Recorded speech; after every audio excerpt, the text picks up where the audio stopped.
Good morning, everyone. Today we're going to talk about from SNAP benefits to a business owner. Okay, so I want everyone to know that I am a product of SNAP benefits. Back in the day, it wasn't called SNAP benefits, it was actually called food stamps.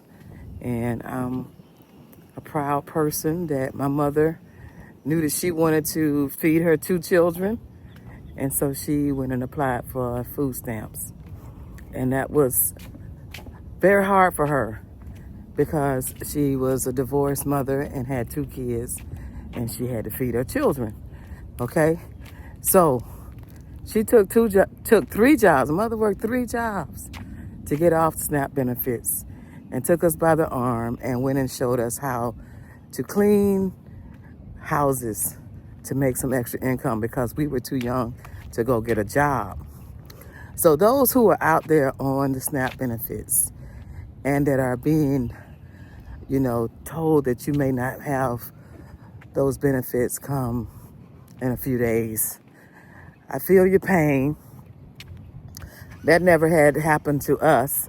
And also what I want to say is that there has been so many, I'm 59 years old and I've lived through a lot of shutdowns, and there never has had a time when they said we're not gonna have benefits for people who are on SNAP. Now, different people are on SNAP for different reasons, but this is the first time ever that a shutdown has made it where people will not get their benefits.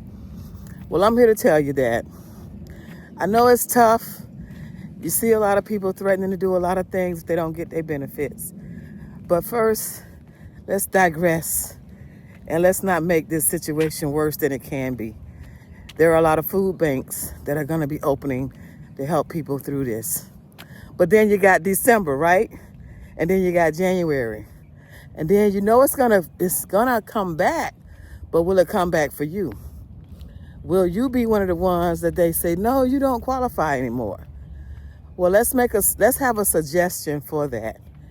If you are a recipient of a SNAP benefit and you need to find an alternative so you're not dependent on that, and to be honest with you, it's only supposed to be temporary anyway unless you have a disability and there's no way you can be able to afford to buy food. So it's there for you to be as a stepping stone to get to where you are. And when we rely on it and we just get complacent and we just say, hey, this is what is owed to us. Well, there's somebody paying for that, and it's someone like me now. So on the other end, when you need it, it's there. And then once you get better, you start paying taxes and you actually go and you help somebody else up indirectly. But that's exactly what happens. No one's getting benefits that somebody else is not paying for. Somebody else is paying for those benefits. So my suggestion is this is the best time to go from SNAP benefits to business owner. Why not become a business owner in your sewing skills? Which doesn't even take a degree. You don't have to go and get a certificate. You can actually become a business owner in a matter of changing your mindset. It's just that quick. And then build and pull yourself up out of that dependence. And it's gonna happen whether you like it or not. You're either gonna have to go work and get a job, or you can be a business owner and still have control of your time and still be able to take care of your kids. And then you'll be able to make even more money than you ever could have made or gotten from the SNAP benefits. So I'm here praying that things don't get as bad as it seems to be predicting, and to give some hope and actually inspire someone who is on SNAP benefits to go from SNAP benefits to a business owner. I was on food stamps through my mom, and we had them for maybe like a year. Maybe a year we had to have food assistance. But she said it was so painful to go in and have to tell all your personal business and show that you couldn't even afford to have food on the table for your 2 girls. So that's what she had to do. And once she got on her feet, she locked us in that house, that apartment, and said, don't do this, do your homework, do da-da-da-da-da. And we worked out of that situation. And she says, here, come here, let me show you how to clean this house. She took us and showed us how to clean houses. So we as kids, I was playing sports, needed extra money. When she stopped the SNAP benefits, there was no extra money, but she showed us how to work. She showed us how to do things. So I would do hair in high school. I would sew prom dresses for my friends. And I made money off my friends doing their hair and making prom dresses. So there is a skill set that everyone has. And if you work with your hands, you can create a great career for yourself. And I suggest sewing because sewing has endless opportunities. It has endless amount of money that you can make. And then you can also teach your children how to sew. So it's something that you can pass down as a skill set that you can learn how to sew. You can sew for others. You can sew your own clothes so you don't have to buy as many clothes.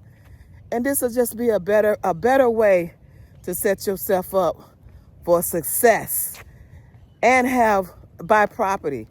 When you're on SNAP benefits, you can't even buy certain foods.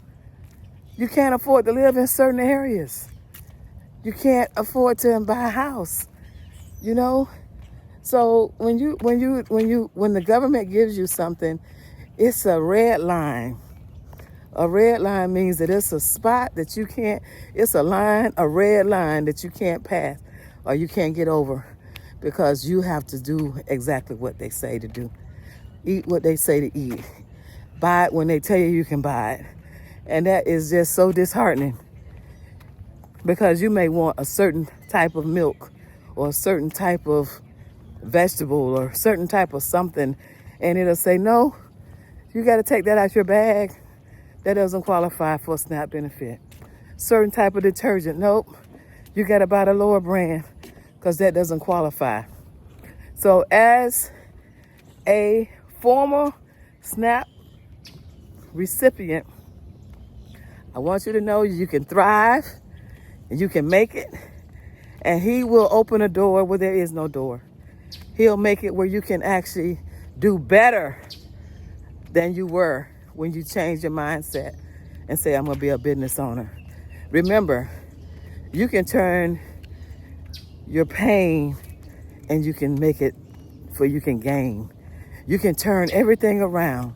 You can turn your setback into a setup for a comeback.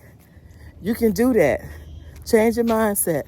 Think, look in your place. See what you can do to come out of it.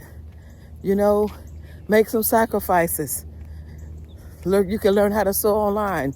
Follow this channel. If you know someone that's being devastated and they don't know what they're going to do, there are food banks opening up all over the country. And then let's find out how you can do better. And if you get back on the SNAP benefits, let's take that as a stepping stone to get off of the SNAP benefits so they don't have you going out your mind about how you're going to do things. Because it's only supposed to be temporarily anyway. And believe it or not, they're getting ready to phase it out, and they're going to make it harder. They're going to make it harder for you to qualify. They're going to make it harder for you to be able to sustain your present lifestyle. But the work that's out there, the work that's available, is still going to be there. So you're going to be able to survive, and you're going to be able to thrive, and you're going to make better decisions, and we're going to help each other out. We're going to make it where everybody can benefit. Everybody can make it. Okay? That, my dear, this is a note from Evelyn of Evelyn's Creations. Feeling your passion, feeling your pain, and let's make some suggestions so we can go further in life and be able to lead generational wealth. Take care, everybody. Bye-bye.